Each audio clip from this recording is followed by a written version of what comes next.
자, 1933년, 그 다음에 1973년, 그 다음에 2003년에 인본주의 선언을 했습니다.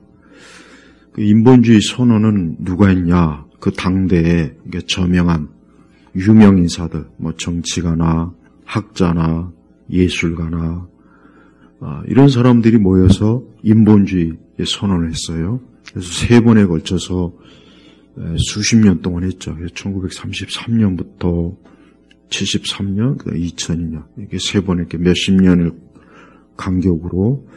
근데 그 내용 중에 하나가, 그러니까 내용 중에 여러 가지가 있지만 결국은 우리 기독교를 그 아주 노골적으로 대항하는 그런 내용들이에요. 그 중에 하나가 뭐냐면 1933년에 그 한 것 중에 하나는 불멸의 구원의 약속이나 영원한 저주에 대한 두려움은 환상이고 해롭다.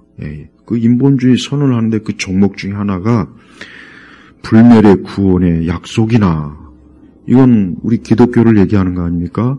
영원한 저주에 대한 두려움, 지옥 심판. 이건 뭐냐? 이건 환상이고 해롭다. 그러니까 쉽게 얘기하면 하나님 말씀 받아들이는 것은 정신건강에도 안 좋고 해로우니까 그런 기독교 신앙을 받아들이지 말아라. 이게 벌써 1933년도에 이미 그렇게 아주 노골적으로 당대 그 흔히 얘기해서 지식인들이 선언한 거예요. 1973년도도 그렇고 2002년도 별로 달라지진 않았습니다. 이제 추가적으로 환경을 보호하자, 인류의 세계를 단일 정부로 꾸미자, 그 다음에 이제 보편적, 그러니까 온 이 세상 사람들이 이제 형제 자매니까 서로 전쟁하지 말고 또 종교의 차이도 주지 말고 그냥 서로 이렇게 사이좋게 지내자. 주 내용이 그거예요. 그러니까 말 그대로 인본주의라고 하는 것 자체가 이 세상을 뭡니까? 사람 중심으로 세상을 만들면 분명히 좋은 세상, 좋은 우리 사람들이 살기에 행복할 것이다. 이제 그런 거예요. 그런 내용이에요. 근데 과연 그럴까요? 사실 기독교가 인류 문명에 얼마나 많은 공로를 했습니까? 우리가 알다시피 인권이라는 개념도 기독교가 아니었으면 나오질 못했고, 학교, 병원, 또 정부도 마찬가지고, 민주주의도 마찬가지고, 법도 마찬가지고. 그러니까 기독교가 아니었으면은 인류의 문명이 얼마나 암흑 아니겠습니까? 노예 해방도 우리 기독교가 한 것이고, 봐요. 그러니까 이 세상은 이 교회로부터, 우리 기독교로부터 그렇게 많은 혜택을 받았는데, 그런데 꼭 보면은 어때요? 교회를, 또 기독교를 어떻게 하든지 없애려고 한단 말이에요. 지금 우리나라도 기독교가 얼마나 참 우리 근세, 그러니까 우리나라 그 초기 20세기 이후부터 지금까지 얼마나 우리 사회에 좋은 영향을 많이 줬습니까? 가난한 자를 구제하고, 대학을 세우고, 병원을 설립하고, 굉장히 많은 것들을 했단 말이에요. 근데 기독교를 얼마나 싫어합니까? 그래서 기독교를 개독교라고 그러고, 목회자들, 우리 믿는 사람들을 조롱하고 비웃는 그런 그 문화, 예술, 얼마나 많습니까? 이런 것들이 다 뭡니까? 이런 것들이. 우리 아까 2장 1절에 뭐라 그랬습니까? 1절에 보니까 어찌하여 민족들이 떠들며 나라들이 헛된 일을 꾸미는가? 세상 왕들이 나서며 통치에 함께 복무하여 여호와와 그분의 기름 부음 받은 사람을 대항하며 우리가 그 명예를 벗어버리고 그 결박을 끊어버리자 한다. 자, 보십시오. 이 세상은 어때요? 주기적으로 이 세상은 교회와 기독교, 복음, 우리 예수님에 대해서 싫어하는 거예요. 미워하는 거예요. 그래서 성경에도 나오다시피 세상은 어때요? 이 공중 권세 잡은 자가 사로잡는다고 했죠. 우리 교회가 이제 지금 시대에서는 두 가지의 이제 중요한 그 딜레마가 있어요. 뭐냐면 세상이 원하는 대로 그냥 해주자. 세상이 뭐 동성애를 원하면 교회도 찬성하고 사회주의를 원하면 그것도 찬성하고 굳이 우리가 막 세상과 싸울 필요가 있느냐. 그냥 좋게 세상이 원하는 대로 해주자. 그래서 이 교회를 유지하자. 젊은이들이 교회를 싫어하지 않도록 하자. 사람들이 교회를 편견 없이 이렇게 좋아하게 하자. 그런 주장을 하는 부류가 있고, 반대는 절대로 안 된다. 교회는 어디까지나 하나님 말씀대로 끝까지 가야 된다. 이 두 번째 부류가 있어요. 여러분, 우리가 일제시대 때에도 그때에도 교회가 두 가지의 큰 어려움에 처해 있습니다. 하나는 예배를 드리고 이 교회를 유지하려면은 신사참배를 해야 돼요. 이 예배당에다 일본 천황에게 절도 하면서 반드시 예배 전에 일본 천황에게 절을 하고 그리고 예배를 시작해야 돼요. 그렇게 안 하면은 교회를 폐쇄해 버리거든요. 그리고 많은 이제 선교사들이 세운 우리 기독교 학교도 이 동방요배, 천황을 향해서 반드시 절을 해야 된다고요. 그러면 그렇게 해서 교회를 유지하느냐? 아니면은 절대 안 된다. 차라리 교회 문을 닫는 한이 있더라도 절대 안 된다. 폐쇄하든지 말든지. 그러니까 그 당시에도 그 두 부류가 있었어요. 그래서 한쪽은 그래도 우리가 어쨌든 교회를 문을 닫으면 안 되지 않느냐. 그래도 우리가 이렇게 기독교 학교를 폐쇄하면 안 되지 않느냐. 그래도 우리가 유지해야 되는 거 아니냐. 그런 부류들이 꽤 많았고 그쪽이 더 많았어요. 사실. 그리고 반대로 절대로 그렇게 해서는 안 된다. 우리가 우상을 숭배하면서 어떻게 교회를 예배를 드리고 기독교 학교를 우리가 유지하느냐. 그래서 그 학교를 그냥 폐쇄한 선교사들도 있다고요. 그러니까 항상 그런 것 같아요. 보면은 개인도 마찬가지예요. 우리 개인도 그냥 교회를 그냥 적절하게 다니고 내가 이 세상에서 사회생활하고 하려면은 술도 먹고 또 그냥 살다 보면 어쩔 수 없이 이럴 수도 있고 저럴 수도 있고 있지. 안 그러면 내가 어떻게 사냐. 그런 생각을 가진 신자들도 있고 반대로 절대 그럴 수는 없다. 내가 어떻게 신앙생활하면서 내가 말씀하고 그런 배치되는 그런 하면 되겠나? 그런 생각을 가진 사람도 있는데 어느 쪽이 또 맞냐? 분명히 제가 볼 때는 그냥 적절하게 어떻게 말씀대로 다 살 수 있나? 우리가 그냥 적절하게 타협 좀 이런 것도 있고 그거 어쩔 수 없는 거 아니냐? 우리 자신도 연약하고 그래서 그러다 보니까 그냥 물에 물 탄 듯 술에 술 탄 듯 그렇게 하는 신자들이 사실 굉장히 많습니다. 물론 우리가 연약하죠. 우리가 연약하고 육신의 한계도 있고 그래요. 그런데 적어도 우리 마음에서부터는 아무리 내가 좀 약하고 혹 내가 진짜 말씀대로 100% 순종하지 못해도 우리가 하나님의 계명을 다 진짜 철저하게 흠없이 다 순종할 수는 없죠. 솔직한 얘기로. 그러나 마음의 중심에서부터 절대 그래도 내가 하나님 앞에서 어쨌든 끝까지 온전하자. 하나님을 사랑하고 또 영혼들을 사랑하고 또 죄를 미워하고 어떻게든 내가 성령의 열매를 맺으면서 이 악한 세대에 그래도 내가 살아야 되지 않느냐. 그런 마음을 그래도 잃지는 말아야 되는데 아예 처음부터 그냥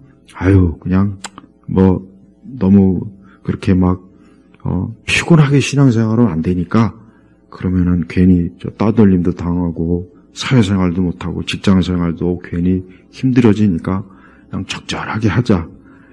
그러니까 이런 사람들이 사실 더 많습니다. 우리가 이런 것들을 보면 우리 성도들이 사실 이런 세상에서 신앙생활하는 건 쉽지가 않죠. 이렇게 세상 전체 이 체제 자체가 반기독적이지요. 네, 그 서구 사회는 이미 기독교에 관한 어떤 주장이나 기독교적인 입장을 이렇게 내세우면 그 사람은 그 사회에서 참 어렵어요. 힘들어요. 대학 교수도 학교에서 쫓겨나야 되고 학교 선생님들도 정치가들도 그렇고 하여튼 기독교적으로 관점에서 얘기하면은 뭐 다 퇴출되고 이게 뭐 살기가 어려워요. 힘들어요. 그러니까 그런 세상이라고요, 지금. 우리가 이 기독교 신앙을 가진다는 게 물론 우리가 개인 신학이긴 하겠죠. 내 개인 신학. 그래서 나는 그래도 내 중심은 하나님 사랑하고 예수님을 믿으며 말씀 안에 산다. 이런 내 믿음의 중심을 잘 지켜야 되지만 그런 문제는 우리의 신앙과 믿음을 세상이 공개적으로 드러내라 했을 때 그때가 이제 문제가 되는 거예요. 그때가 학교에서나 직장에서나 내 삶 속에서 내 기독교 신앙을 드러내지 않으면 안 되는 상황이 있을 거 아니에요. 예를 들면 어디 뭐 하는데 이거는 하나님의 말씀에 위배되는데 이건 아닌데 그런 요소가 있단 말이에요. 안타까운 것은 우리나라 그 차별금지법 거기에 찬성한 부류들이 기독교 종교를 가지고 있는 국회의원들이 한 60%가 거기 참여했더라고요. 그러니까 차별금지법을 찬성하는 대다수의 부류들이 기독교인이에요. 그리고 거의 대부분 민주당 한 70%. 그러니까 기독교인이면서 어떻게 차별금지법을 찬성하죠? 여러분 차별금지법이 이제 통과가 되면은 절대 이거는 그거는 그러면은 아마 교회는 굉장히 타격이 커요. 그래서 예를 들면 목회자의 설교를 때문에 내가 막 상처를 입었다. 내가 막 이걸 죄라고 했다. 난 그렇게 받아들였다면 그것도 잘못하면은 법적으로 처벌받거나 그것도 문제가 생겨요. 그래서 차별금지법이 사실 그렇게 간단한 게 아니에요. 근데 그거를 아직 우리 기독교 전체 주류에서는 그렇게 심각하게 보는 것 같지는 않은데 하지만 이미 그런 형태의 법이 통과된 저 서구 유럽이나 미국의 그 일부 이런 데 보면은 굉장히 교회가 어렵습니다. 이거 더 이상 동성애에 대해서 아무리 성경을 가지고 얘기해도 안 돼요. 그거 불법이 돼버리고 그러니까 분명히 보편적으로 하나님 말씀대로 우리는 우리의 양심의 말씀대로 내가 사는데 세상은 그걸 법으로 잘못됐다 그렇게 해버리는 거예요. 자 봐요. 참 이상하지 않습니까? 왜 세상은 우리 기독교 때문에 자신들의 양심이 상처를 받았다고 하는데 왜 우리 기독교인들의 양심은 고려하지 않냐 이거예요. 아니 우리는 말씀대로 우리는 사는데 우리의 양심은 고려하지 않아요. 참 희한하지 않습니까? 그러니까 벌써 잘못된 편파적인 거예요. 그러니까 여러분 세상은 그래요. 세상은 가만히 들어보면은 교회나 기독교를 아주 싫어합니다. 은연중에 점점 더 노골적으로 아주 싫어해요. 제가 저번에 이스라엘과 하마스 간에 좀 다루긴 했지만 저는 그때 분명히 교회가 이스라엘 편을 막 들거나 어디 편을 드는 거에 대해서 분명히 그건 아니라고 얘기했다고요. 그런데 아무래도 기독교인들은 교회는 왠지 모르게 이스라엘 편을 들더라고요. 근데 이게 역으로 굉장히 기독교인들을 안 좋게 보는 거예요. 왜 너희들은 왜 이스라엘 편을 드느냐 해가지고 하마스 편을 왜 들지 않느냐고. 그러니까 미국의 그 대학가에서는 이스라엘을 지지하면 엄청나게 그 교수들도 아주 학교에서 쫓겨날 정도예요. 그러니까 의외로 그런 게 있어요. 하여튼 어쨌든 기독교인들은 어느 편을 지지하고 그럴 필요는 없어요. 예? 어차피 전쟁이니까 서로 죽이고 하는 거 아니겠습니까? 그 전쟁이 빨리 참 가라앉기를 바라는 거지. 근데 어쨌든 간에 우리 기독교인들이 뭔가 이스라엘 편이다라는 편견을 가지고 있는 거예요. 하긴 뭐 그런 내용도 많이 있긴 했어요. 그러다 보니까 이제 역으로 기독교 신앙을 가지지 않은 사람은 우리는 아랍 편을 들 거다. 또 이렇게 또 나오더라고요. 이 사회 현상을 보니까. 자, 그렇습니다. 성도 여러분. 근데 4절에 보니까 이런 말씀이 있습니다. 하늘에 앉으신 분이 웃으시며 주께서 그들을 비웃으신다. 그래요.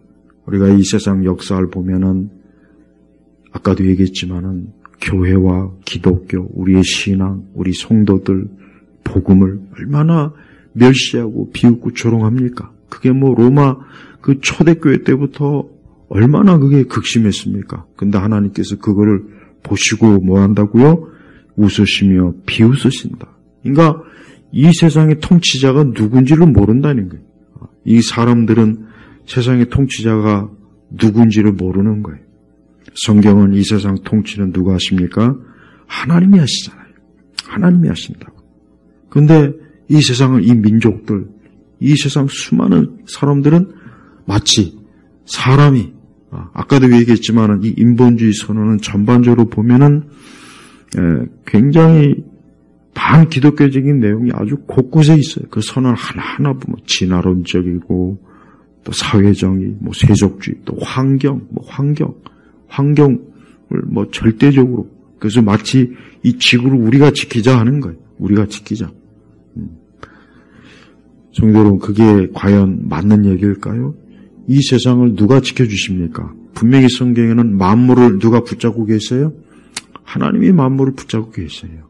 하나님께서 만약에 단 한순간이라도 이 세상 피조물에 대해서 하나님께서 고개를 돌리시면 그 순간 이 지구 자체는 아예 그냥 흔적도 없이 사라질 거예요. 먼지가 될 겁니다. 그러니까 모든 사람들이 지금 숨을 쉬고 먹고 마시고 걸어다니고 이게 다 누구에 의해서 되는 겁니까? 우리 예수님으로 인해 되는 거라. 그러니까 만물의 주인이신 우리 주님께서 세상 모든 피조물을 지금 붙잡고 있으니까 이 세상 피조물이 유지되는 거예요. 여러분, 해와 달과 이 별이 우리가 생각하기에는 지난번에 예전에도 얘기했지만은 이 코스모스 같은 이런 책들에서는 이 만물, 이 우주 이런 것들이 그냥 정교하게 자기들이 알아서 잘 유지되는 것처럼 그렇게 얘기하는 거예요. 근데 여러분, 그게 가능합니까? 그게 과연 가능해요? 저 길 위에 다니는 자동차도 사람이 제대로 운전 안 하면은 부딪혀서 충돌이 일어나서 사고가 나가지고 큰 일이 있는데 하물며 이 별이 이 수도 없이 많은 별들이 또 하늘의 유성들은 수도 없이 떨어져요. 이 유성 하나만 이 지구에 떨어지면 지구는 그날로 그냥 폭삭 망한다고 하더라고요. 근데 하루에도 수많은 유성들이 떨어져요. 인류 역사상 수천 년 동안 그렇게 많은 유성들이 왜 안 떨어졌을까요? 떨어질 법도 한데. 왜 그렇게 했습니까? 하나님께서 붙잡고 계시니까 그러지 않겠어요? 우리 그리스도인들은 항상 우리 그리스도인들의 생각을 갖게 했어요. 첫째는 세상의 모든 것은 하나님께서 통치하신다. 내가 그것을 다 몰라도 내가 알든 모르든 그러면 그거는 상관없는 거예요. 뭐 태양과 달과 지구와 수많은 별들이 어떻게 그걸 뭐 어떤 과학자라고 해서 그걸 다 알겠습니까? 우리 같은 비전문가는 더 모르죠. 그래도 잘 돌아가요. 내일 해가 뜰지 안 뜰지 그거 걱정하면서 우리가 이제까지 살아온 일은 없잖아요. 그렇지 않겠습니까? 왜요? 하나님은 세상 모든 만물들을 분명히 다 주장하시는 거예요. 우리는 이 세상 만물을 주관하시는 하나님에 대한 굳건한 믿음이 있어야 돼요. 아무리 과학이나 아무리 AI 세상이 오고 그래요. 인간이 아무리 지식과 능력으로 지금보다 더 많이 고도로 문명이 발전해서 정말 이건 뭐 이젠 신이고 뭐고 필요 없을 것 같다. 그런 생각이 든다 할지라도 그런 궁극적으로 하나님이 이 세상을 통치한다는 이거를 먼저 분명히 알아요. 그래서 창세기 1장 1절에 뭐라 했습니까? 태초에 하나님이 세상을 창조했다고 한 거예요. 그래서 창세기 1장 1절은 엄청나게 중요한 거예요. 그 말씀이 없었다면은 진화론자를 이길 수가 없어요. 네, 자연주의자들이 이길 수 없어요. 하나님이 아닌 다른 무언가가 세상을 통치하고 만들었고 인간이 스스로 어떻게 해서 이제까지 왔다. 근데 그것을 반박하려면은 뭘 할 수가 있겠습니까? 하나님이 세상을 창조했다는 그 말씀이라. 자, 그리고 4절에 하늘에 앉으신 분이 이분이 누구입니까? 하나님이에요. 이분이 바로 하나님이시라고. 이분이 하나님이시죠. 진짜 하나님께서 통치하시는 거예요. 하나님께서 통치하셔서 세상 모든 것, 하나님을 섬기는 자도 보겠지만 노골적으로 하나님을 비웃고 조롱하고 신이 어디냐, 하나님이 어디냐, 무슨 천국과 지옥이 있으며 심판이 어디 있느냐, 야 그런 거 믿는 그거는 이제는 다 옛날 사람들이 믿는 거지. 지금처럼 이렇게 과학이 발달하고 인간의 지식이 그냥 한도 끝도 없이 올라가고 수많은 지식인들은 이때 야 아직도 그 하나님 믿느냐, 아직도 그 유대인들이 믿던 그 이상한 하나님 믿고 있느냐, 셋인지 넷인지 하나인지도 서로 아직도 구별도 못한다는데 여러분 그런 말에 헐깃하면 안 돼요. 우리는 하나님이 분명히 세상을 통치해요. 두 번째는 하나님은 우리 한 사람 한 사람을 하나님은 통치하세요. 우리 한 사람 한 사람. 하나님께서는 지금도 이 땅에 있는 모든 사람을 다 하나님이 보셔요. 그래서 사람의 가는 길은 누구에게 있다 그랬습니까? 여호와께 있다 그랬어요. 그러니까 어느 누구도 하나님의 눈을 피해 도망갈 수 없어요. 왕도 가장 미천한 사람도 없어요. 하나님이 낱낱이 다 지켜보시는 거예요. 그래서 우리 성도들은 하나님이 날 지켜보시고 내 마음과 내 모든 길들을 하나님이 알고 계신다 하는 이 두 번째 믿음을 분명히 가져야 되는 거예요. 이 두 가지가 흔들리면 안 됩니다. 어떤 상황에서도 이 두 가지가 절대 흔들리면 안 돼요. 야, 진짜 하나님 계시나? 이 세상 돌아가는 거 보니까 아유, 하나님하고는 아무 상관없이 세상 잘 돌아가는 것 같은데 그런 생각이 들더라도 그거는 나의 어리석고 미련한 생각이에요. 또 내 개인에 대해서도 마찬가지예요. 아유, 하나님 진짜 계시냐? 야, 하나님이 진짜 왠지 하나님 계신 것 같지 않아? 이런 생각이 들지라도 그건 어디까지나 나의 어리석은 미련한 마음에서 나오는 생각이지 그건 믿음에서 나오는 진짜 진리에서 나오는 믿음은 아닌 거예요. 그러니까 우리는 명확하게 이 두 가지의 믿음에서 분명해야 됩니다.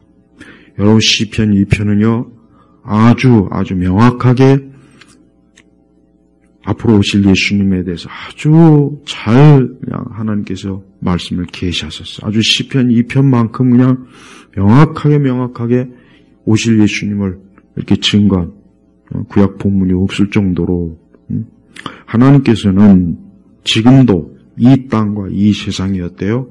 저들이 모여서 하는 일이 뭡니까? 아까도 얘기했지만은 2절에 세상 왕들이 나서며 통치자들이 함께 공모하여 여호와와 그분의 기름 부음 받은 사람을 대항하여. 이 말씀이 뭡니까? 이 세상의 통치자들, 이 세상의 주권자들은 그들의 궁극적인 목적이 뭐냐? 하나님을 대항하는 거예요. 또 예수 그리스도, 하나님의 아들 기름 부음 받은 메시아, 그분을 대항하는 게 그들의 일이라는 거예요. 그래서 우리는 이 세상 체제가 어쩔 수 없어요. 물론 이 세상이라는 게 이 세상을 하나님께서 질서를 세우시기 위해서 통치자를 세우시고 정부를 세운 건 하나님이시지만 그런데 이 땅의 통치자들과 정부는 궁극적으로 가면 갈수록 어떻게 합니까? 이 말씀의 근거에 보면 분명히 어때요? 우리 교회와 하나님을 대항해요. 그리고 그들이 뭐라 합니까? 3절에 우리가 그 멍에를 벗어버리고 그 결박을 끊어버리자. 여러분 이 말씀이 꼭 그 창세기 보면 바벨탑을 쌓던 사람들과 똑같지 않습니까? 야, 우리가 저 하늘 끝까지 올라가서 우리가 하나님이니 뭔지 끌어내리자. 우리가 왜 흩어지냐? 우리가 우리 마음대로 우리가 좀 살아보자. 우리가 왜 하나님의 지배를 받느냐 해가지고 바벨탑을 계속 쌓았다가 하나님께서 보시니까 그 사람들이 하는 일들이 하도 하나님 보시기에 어리석고 미련하니까 때가 되었을 때 하나님께서 파멸시켜 모든 사람의 언어를 흩어버려요. 다르게 봐요. 근데 그 일을 지금도 하고 있는 거예요. 지금도 하고 있는 거예요. 여러분, 다른 거는 다 우리가 명확하게 알지 못하지만 분명히 한 가지 분명한 것은 앞으로 시간이 가면 갈수록 점점 더 노골적으로 우리 교회와 기독교를 우리 믿는 성도들에 대한 이 세상의 핍박은 명확하고 분명하다는 그 한 가지 사실만큼은 틀림없는 거예요. 이건 분명한 거예요. 그러니까 점점 더 저번에 그 코로나 때인가 그때도 보면은 이런 병원이나 이런 데 보면은 이번 주에 예배나 이런 데 참여했습니까? 그렇게 물었어요. 어느 병원들은. 그러니까 교회 다니냐 이거 쉽게 얘기하면. 병원 진료 예약하는데 왜 우리만 딱 찍어서 왜 그런 식으로 사전 검사를 해서 교회 다니고 예배 드렸다 그러면 진료 거부를 하는 거예요. 저번에 코로나 때 그런 일이 있었다고요. 그때 유난히 심했잖아요. 그때 보세요. 왜 다른 종교는 모이지 않습니까? 다른 종교도 모이잖아요. 왜 근데 유독 가면 갈수록 기독교. 자, 이게 다 뭡니까? 이게 바로 뭐예요? 이 세상 민족과 통치자들과 이 세상 공중권세자고 마귀가 우리 교회, 우리 기독교를 싫어하고 미워하는 거예요. 계시록에도 나와 있지 않습니까? 계시록의 그 엄청난 환란이나 그 많은 엄청난 일들을 가만히 살펴보면 결국 세상이 어때요? 원수 마귀 적그리스도나 세상이 우리 교회, 우리 믿는 우리 성도들을 지배하게 그리고 메시아 되신 예수님을 싫어해서 그분을 대항하는 그런 짓들을 벌이지 않습니까? 그러니까 하나님께서 그런 세상에 대해서 계속해서 막 엄청난 하나님의 재앙을 쏟아붓는데도 그렇게 붓는데도 조금도 하나님 앞에 무릎을 꿇지 않아요. 이게 세상이에요. 여러분, 우리는 이 불신앙의 세력이 절대 호락호락하지 않아요. 그러다 보니까 어떻게 보면 교회나 우리 신자들이 세상이 너무 좀 강하게 나오니까 우리도 이제 좀 적당하게 하자. 이러면 우리가 죽을 수도 있고 망할 수도 있고 문을 닫을 수도 있고 어떻게 할 수가 없으니까 그냥 우리가 그냥 적절하게 하자. 우리가 맨날 세상하고 이러면 되겠냐? 우리 세상하고 좀 서로 손을 잡고 화해하자. 같이 좀 함께 하자. 이게 지금 유행이에요. 이걸 교회마다 좋아. 그래서 지금 우리나라 기독교도 보니까, 기독교 좌파들은 다 이런 생각이 밑에 뿌리를 다 내렸더라고요. 그래서 공공신앙이라론도. 그러니까 말로 예쁘게 포장을 해. 멋있게 포장을 하는데, 결국은 가만히 보면은 기독교를, 우리 교회가 이 세상 질서에 따라야 되지 않느냐. 결국 그거예요. 그러면 이 세상이 복음도 이제는 좀 제고해라. 십자가도 제고하고 그 성경도 좀 적당하게 편집을 해서 너무 그 원색적인 복음 전하지 말아라. 이런 식으로 또 하게 되면 또 그것도 따를 거 아니겠습니까? 그렇게 하라고 하지 않아도 하는 판이니까.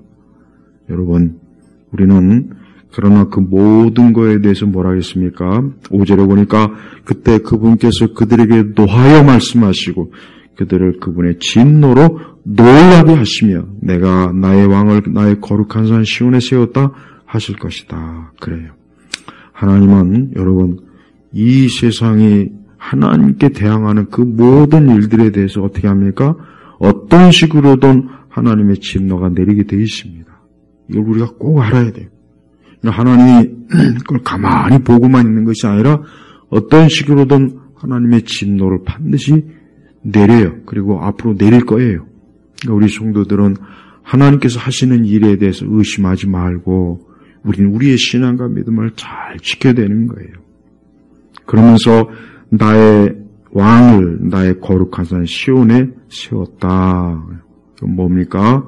하나님께서 하나님의 거룩한 이 구원, 하나님의 영광 드러나는 그 하나님의 놀라운 은혜를 온 땅의 사람들이 보이도록 하나님이 하시겠다는 거예요. 7절에 내가 여호와의 칙령을 선포한다. 그분께서 내게 말씀하셨다. 너는 내 아들이다. 오늘날 내가 너를 낳았다. 너는 내게 구하여라. 내가 민족들을 내 유업으로 줄 것이니 내 소유가 땅끝까지일 것이다. 내가 세막대기로 그들을 깨뜨리며 질그릇처럼 부술 것이다. 이게 뭡니까? 마지막 때 하나님께서 그 아들 예수 그리스도가 세상을 심판하신다는 거예요. 세상을 심판한다는 거예요. 그리고 하나님의 속한 자들을 그분에게 준다는 거예요. 그러면서 쇠막대기로, 그러니까 온 세상을 하나님께서 어때요? 심판으로 무너뜨린다 이거죠. 그러니까 지금의 여러분 세상이 아무리 견고하고 단단하게 보여도 불신앙의 세상은 하나님이 딱 때가 되면은 다 무너뜨리는 거예요. 우리가 알다시피 여러분 사람들이 보면 그래요. 우리가 일상생활에 사람들이 그렇게 자신만만하지만 지진이 날 때 보면 어때요? 사람들이 혼비백산하지 않습니까? 혼비백산해가지고 놀래가지고 전쟁이 일어나면 그 전쟁 때문에 사람들이 그냥 봐요. 그러니까 사람들이 평상시에는 사람들이 자기 꿈과 환상과 자기의 그 영광스러움을 드러내요. 멋을 부리고 음악을 추구하고 예술을 추구하고 그래요. 그런데 어때요?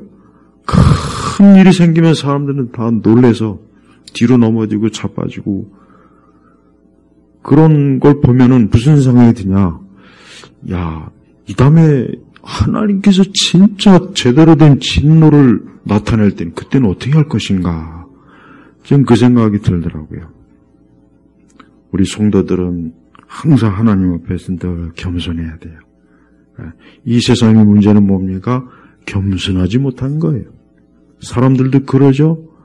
막상 큰 세상에 어떤 어려움이 오면은 사람들은 하늘을 원망해요. 그리고 또 찾지도 않던 신을 찾고, 왜 이런 재앙이 일어난다는 둥 뭔가 모르게 초자연적인 걸 또 자꾸 추구해요. 평소에는 찾지도 않았어요. 아예 신경도 안 썼어요. 그런데 어떤 극한 재앙이나 이런 걸 당하면 사람은 본성 속에 찾게 돼 있습니다. 그래서 신을 찾고 어떤 절대자를 찾는 거예요. 또 원망을 하는 거예요. 근데 참 말이 안 되는 거예요. 왜 평안할 때는 가만히 있다. 왜 어떤 큰 재앙이 오면 왜 그럴까? 우리 하나님께서 세상을 통치하고 지금도 이 세상의 모든 것들을 주관할 때, 지금 이때 주름을 찾고 이때 하늘을 향하여 탄식한다면 얼마나 좋겠어요. 근데 그렇진 않아요. 10절에 보니까 이제 왕들아 지혜롭게 행하여라. 교훈을 받아라. 땅의 재판관들아 여호와를 경외함으로 섬기고 떨며 즐거워하여라. 하나님께서 주시는 하나님의 교훈이요 책망이요 훈계입니다. 뭡니까? 지혜롭게 행하여라. 교훈을 받아라. 왕들과 재판관, 이 세상을 통치하는 사람들이죠. 그다음에 뭡니까? 여호와를 경외함으로 섬기고 떨며 즐거워하여라. 하나님께 예배를 드리라는 뜻입니다. 이 말은 경외함으로 즐거워하고 떨면서, 그러니까 하나님을 우러러 보면서 그분의 존귀하심, 영광, 능력, 지혜에 대해서 찬송하고 그분을 우러러 보면서, 그러니까 예배를 드리라는 거예요. 예배를. 그러면서 12절에 그 아들에게 입맞춰라. 그렇지 않으면 그분께서 진노하심으로 너희가 길에서 망할 것이니 이는 그분의 분노가 순식간에 타오르기 때문이다. 죽게 피하는 모든 사람에게 복이 있다 그랬어요. 인생은 궁극적으로 하나님께 피하는 사람이 사는 거예요. 하나님께 피하지 않으면 안 됩니다. 그 아들에게 입맞춰라. 여러분, 이 말씀이 얼마나 명백한 복음 아닙니까? 모든 위대한 성경 주석가들은 하나같이 그 아들에게 입맞춰라. 이 아들이 예수 그리스도를 지칭한다고 다 그렇게 주석에 써놨어요. 맞아요. 이 아들은 예수님이에요. 예수님. 그 아들에게 입맞춰라. 입 맞춘다는 그 성경의 표현이 뭡니까? 중동 사람들이 입을 맞추는 그 표현이 뭐냐? 친밀하다는 거예요. 친밀하다. 친밀한 거예요. 친밀할 때 입을 맞추는 거. 원수하고는 입을 맞출 일이 없어요. 그러니까 가룟 유다가 왜 사악하냐? 예수님을 아주 친밀한 것처럼 다가갔는데 나중에 보니까 이 가룟 유다가 예수님을 팔아먹으려고 한 거예요. 그래서 가룟 유다가 그래서 악한 거예요. 입을 맞춘다는 건 친밀한 거예요. 그분과 누군가하고 중동 사람들은 지금도 마찬가지예요. 가까운 사람하고 입을 맞춰요. 친밀해요. 근데 그걸 배신으로 때리니 얼마나 그 가룟 유다가 저주받을지. 하지만 모든 사람들이 알아야 돼요. 그리스도와 친밀하지 않으면 망하는 거예요. 너희가 길에서 망할 것이다. 그러니까 언제 어느 때 망할지 모른다는 뜻이에요. 이 말은. 길에서 망한다는 것은 언제 어느 때 망할지 모르니까 빨리 순식간에 그분의 분노가 타오르니까 어서 빨리 지금 예수 그리스도를 믿으라. 주님께 나오라 이거예요. 주님께 나오라 이거예요. 여러분 이 말이 명백한 사실입니다. 얼마나 많은 인생들이 예수님을 믿지 않아요. 평생을 예수님 믿지 않아요. 그러다 갑자기 어느 날 그만 그 생명을 어떤 형태로든지 하나님이 고도가셔요. 여러분 많은 사고를 보십시오. 질병에 의해서 죽는 사람도 있지만 갑자기 사고로 해서 죽는 사람도 있어요.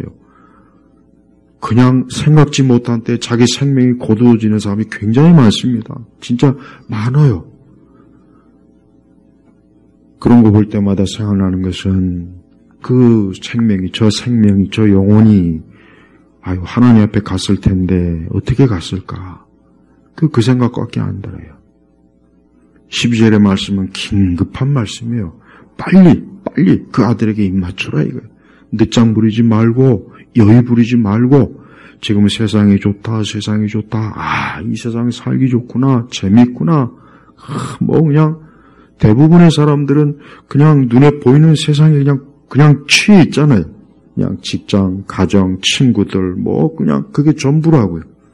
근데 그게 아니죠. 그러다가 순식간에 하나님의 분노가, 진노가 하나님을 믿지 않는 자들에게 임하는 거예요.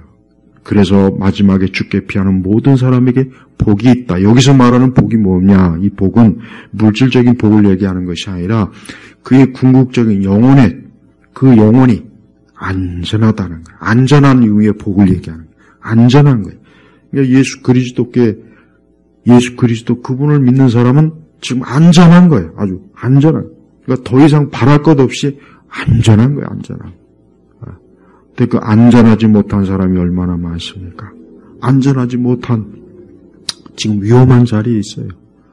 하나님 보실 때는 너무 위험해요. 한 발자국만 이제 나아가면 이제 이 사람은 영원한 멸망의 초소로 가는 거예요. 이보다 더 위험한 게 어디 있습니까? 인생의 가장 큰 위험은 예수님 믿지 않는 게 가장 큰 힘이에요. 우리 인생은 분명히 말씀대로 안개와 같은 거예요. 안개와 같은 거예요. 우리의 생명, 우리의 거처, 이 모든 것은 한순간에 하나님께서 그 자리로 옮기셔요. 그래서 우리 성도들은 내가 그리스도 예수 안에 있다는 그 믿음을 굳건하게 가지고 사셔야 됩니다.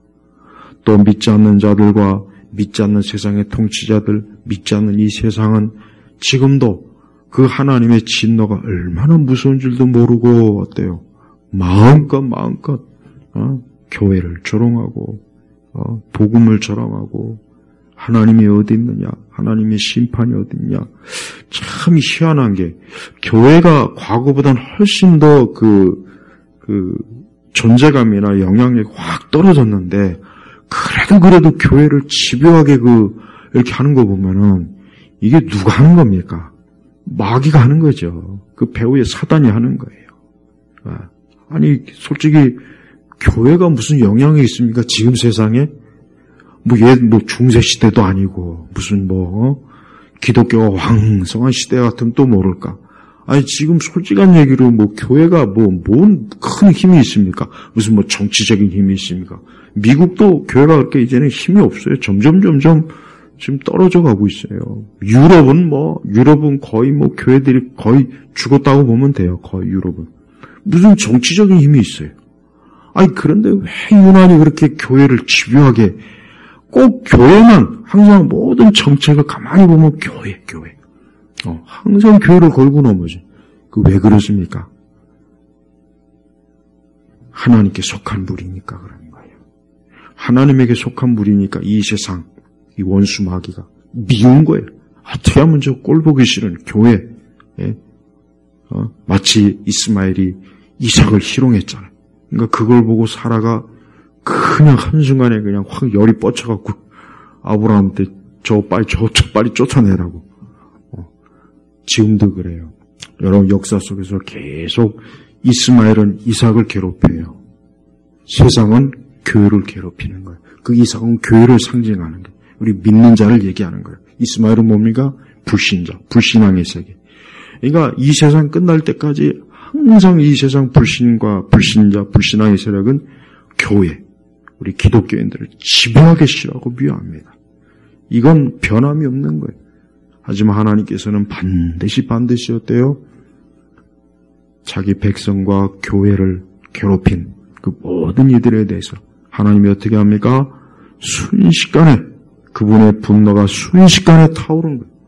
순식간에 하나님께서 진노하심으로 그들을 멸망시킬 거예요. 오늘 이 메시지를 여러분 잘 귀담아 들으십시오. 하나님은 반드시 심판하는 거예요. 지금도 이 세상에 하는 일들을 보면은 어쩌면 그렇게 말씀 그대로 민족들, 세상 통치자, 왕들이 함께 공모하여 함께 모여서 회의를 해가지고 뭘 하느냐? 어떻게 하면 교회를 무너뜨리겠을까? 어떻게 하면 기독교인들을 괴롭힐까? 어떻게 하면은 하나님의 일을 못하게 할까? 이게 이 세상에 하는 거예요. 유행이 하는 게 그 짓을 하더라고요. 각국의 정부들이 하는 것도 보면 그 짓을 해요. 가만히 보면 그 짓을 하고 있어요. 그래서 기독교인들만 추려내는 거예요. 기독교인들만 추려가지고 어떻게 하면 저것들을 다 제거할 수 있을까? 그러니까 영적으로 하나님의 자녀들은 결국은 이 세상에서는 항상 어때요? 늘 이 세상의 세력이 늘 우리 교회와 기독교인들을 항상 핍박하고 어떻게 하면은 뿌리를 내리지 못하게. 그게 저들의 생각이에요. 그럴 때마다 우리는 12절 맨 끝절에 죽게 피하는 모든 사람의 복이 있다 하는 이 말씀을 잘 명심하십시오. 우리가 그리스도 예수 안에 있으면은 복이 있는 사람이에요. 안전해. 일단 안전입니다. 그의 영혼이 안전합니다. 그의 생명이 안전합니다. 하나님께서 그를 지켜줍니다. 하나님 그를 보호합니다. 그에게 영원한 하나님의 축복을 하나님이 보장해 주셨어요. 이것만큼 큰 복은 없어요. 세상에서 제일 불행하고 위험하고 정말 위험하고 안타까운 건 예수님 믿지 않는 사람입니다. 난 이것만큼 확실하게 아주 이전보다 100배, 1000배 더 나는 뼈저리게 느꼈어요. 진짜요. 예수님 안 믿는 게 제일 불행한 거예요. 좋은 학교 안 가도 돼요.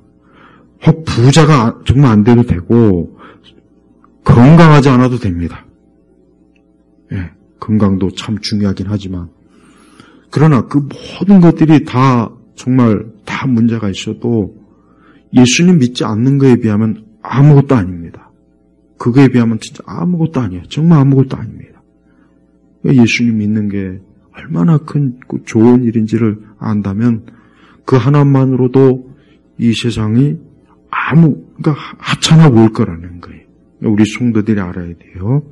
여러분, 인간의 마음은 절대 이 물리학 법칙이 원체 그렇잖아요. 이 빈 공간은 없어요. 뭐라든지 채워져야 돼요. 사람의 마음도 마찬가지. 사람의 마음도 여러분 절대 비어 있을 수가 없어요. 인간의 마음 뭐라도 꼭 채워져야 돼요. 돈을 좋아하다가 나 이젠 돈에 별로 매력이 없어. 그럼 이 사람이 이제 순전한 깨끗한 마음이 되냐? 아니에요. 술이 들어올 거예요. 이제 나는 술은 필요 없어. 그럼 마약이 들어오겠죠. 그리고 꼭 얘기하는 김에 술을 먹으면 반드시 마약을 하게 돼 있습니다. 지금 우리나라도 술을 먹으면 반드시 마약으로 꼭 가게 돼 있어요. 이거 여러분 꼭 이거 알아두셔야 돼요. 전에는 안 그랬는데 지금은 안 그래요. 그러니까 우리 남자분들, 여자분들 술집 자주 드나들면 반드시 마약을 접하게 돼 있습니다. 그러니까 이 사람의 마음은 공백이 있을 수가 없어요. 뭐라도 채워야 되는 거예요. 그래서 사람은 다 자기 마음속에 뭔가 채워져 있어요. 근데 문제는 예수님을 채우지 않으면은 그 마음이 다른 거로 뭔가가 채워져 있습니다. 근데 하나님께서 어떤 사람을 중생하고 거듭나게 하면 어떻게 되느냐? 그 마음을 그리스도로, 예수님으로 채우는 거예요. 예수님이 자리에 딱 들어서면 이제 그동안 있었던 세상의 것들이 너무 시시하고 보잘것없어갖고 내가 이런 거 이렇게 좋아했나 해가지고 그걸 다 버리는 거예요. 예. 그러니까 우리가 하나님 믿지 않는 사람에게 아무리 설실 그 사람들에게 야 그거 나쁜 거야 안 좋은 거야 이게 사실 소용이 없습니다. 왜냐? 그래봐야 그 마음에 뭐 하나가 치워지면 다른 게 또 들어오게 돼 있는 거예요. 예. 하나의 귀신이 쫓아나가면 또 다른 7 귀신이 들어오는 거예요. 그래서 그 마음을 뭐로 채워야 됩니까? 그리스도로 채워야 되는 거예요. 예수님, 성령님으로 마음이 들어오면은 그 마음 안에는 모든 세상의 잡다한 것들이 다 나가게 돼 있는 거예요. 그래서 예수님을 믿게 되면 이 예수님이 그 마음의 주인이요, 마음의 보아요, 보물이고 이제 가장 사랑하는 대상이 되기 때문에 나머지 것들은 다 이제는 나가게 돼 있다는 거예요. 그러니까 사실은 아무리 그 잔소리해도 안 됩니다. 솔직한 얘기로 잔소리해봐야 안 돼요. 그 속에 성령님으로 인해서 예수님이 딱 자리를 잡게 되면 이제 알아서 이제 예수님과 비교해 보니까 다 보잘것없는 거지 같은 것들이에요. 그러니까 다 버린다니, 다 버려. 이게 가장 중요한 원리예요. 영적인 원리라고. 우리 안에 그 아들에게 입 맞춰라. 예수님하고 친밀하고 예수 그리스도와 가까이하고 그분을 사랑하고 그분을 귀하게 여기고 그분과 동행하고 이것만큼 큰 복이 없는 거예요. 이런 복을 모르니까 술을 좋아하고 마약도 좋아하고 쾌락도 좋아하고 정욕도 좋아하고 그런 겁니다. 다른 원리는 없어요. 아주 간단합니다. 간단한데 지금 이게 문제라고요. 우리가 우리 자신도 그렇지만 하나님 믿지 않는 사람들이 빨리 예수 그리스도와 그분과 빨리 친밀하지 않으면 빨리 그분을 모시지 않으면은 언제 어느 때 망할 수밖에 없어요. 언제 어느 때 망해요. 그러니까 신속하게 속히 빨리 예수님과 가까워지는 게 이게 가장 중요하고 큰 복이라는 걸 이거를 제발 꼭 마음에 명심하시고 우리도 또 우리 주변에 믿지 않는 불신자들에게 그리스도와 친밀하게 가까이 하도록 늘 기도하시길 주의 이름으로 축복합니다. 하나님 아버지 감사합니다. 오늘 시편 2편의 말씀을 우리 온 교우들이 또 이 말씀을 듣는 모든 사람들이 잘 귀담아 들어서 무엇보다도 예수 그리스도 하나님의 아들 주님을 사랑하고 주님을 가까이 하고 주님을 마음에 영접하여 모시는 그러한 축복된 인생들이 되게 하소서. 예수 그리스도 이름으로 기도 올렸습니다. 아멘.